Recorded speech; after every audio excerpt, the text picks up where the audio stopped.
Hi guys, PokeMike here and welcome back to the channel. So today I'm just going to be covering a very small PSA submission that I'll be making. And for any of you that are new to the hobby, you're not sure how to submit to PSA or what to look out for, I'm just going to be covering how I do my submission, how I pick cards to submit, and then just going to show you guys the couple of cards that I'm going to be sending off, and hopefully when they return we can do another video.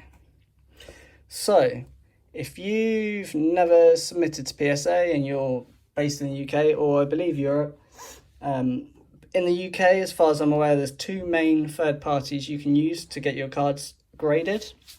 So that is Graded Gem and Ludkins.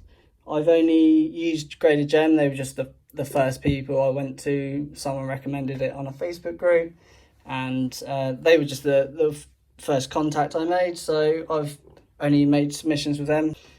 The reason you want to use the third parties, PSA is based in the US. There's quite a lot of forms you need to fill out when you submit cards.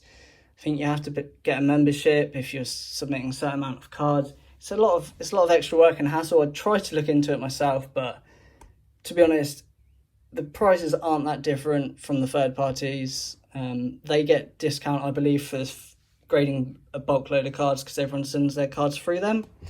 So it doesn't really work out any difference in price, and you have no admin. You literally just send them the cards and they do all of the nasty stuff for you.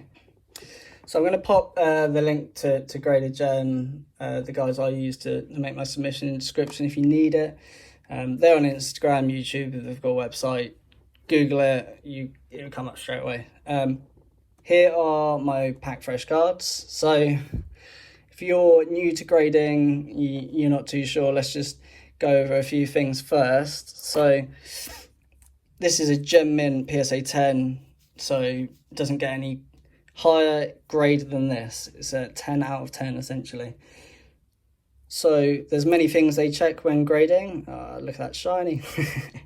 There's many things they check when grading. So when these cards get printed, you can get lines across the holographic part. It's just an error when printing, and it creates these small lines which can be hard to see in certain lights. Sometimes they show up really bad. They will obviously grade the condition if there's scratches, marks on the card visibly. You also typically get whitening around the edges, which is the most common issue people with old cards will have, and they think, oh, this card's amazing condition, but you turn it around, it's got white bits all over it. It's not. Unfortunately, that's not going to get a 10 or a 9. So as you can see, there's no whitening on this card. This is a complete clean 10. They will also check the borders. So you see these borders here around the outside in yellow. Basically, when they print these cards, they can become off center, and this border might be thicker up here and thinner down there. Same with the back on the blue border. So I've actually got an example of a card that doesn't have great centering, which is this one. So as you can see, the border at the top, very thick, border at the bottom, a lot thinner. Same on the back as well, but this bottom border here is very thin, top is massive. So they take things just like printing, positioning of the card very seriously, so that can drop a grade from a 10.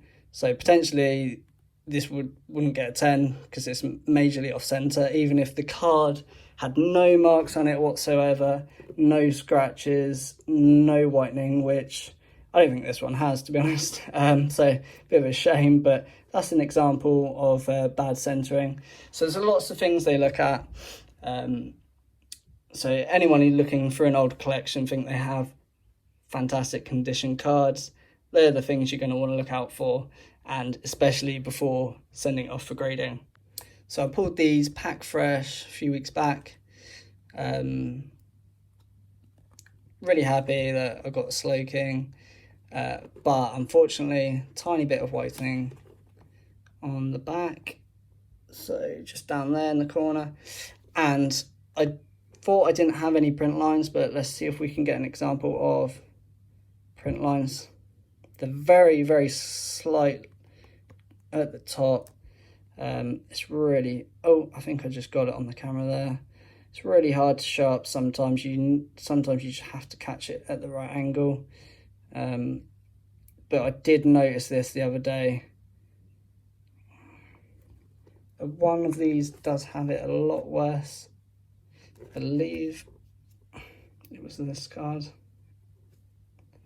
That's the thing, sometimes they are very hard to pick up.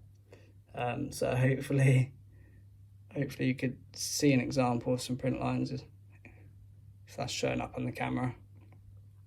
Other than that, Slow King was the only card that had whitening. These to me looks completely mint, except for the fact that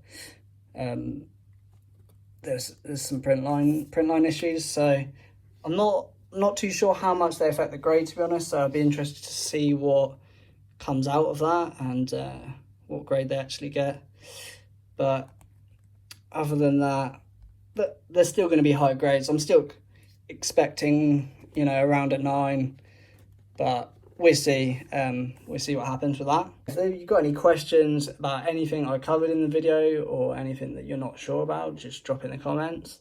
I'll be sending these off tomorrow when they come back, which will, who knows how long it'll be, because I know PSA are open with not that much staff at the moment because of the lockdown and corona and everything that's going on in the world.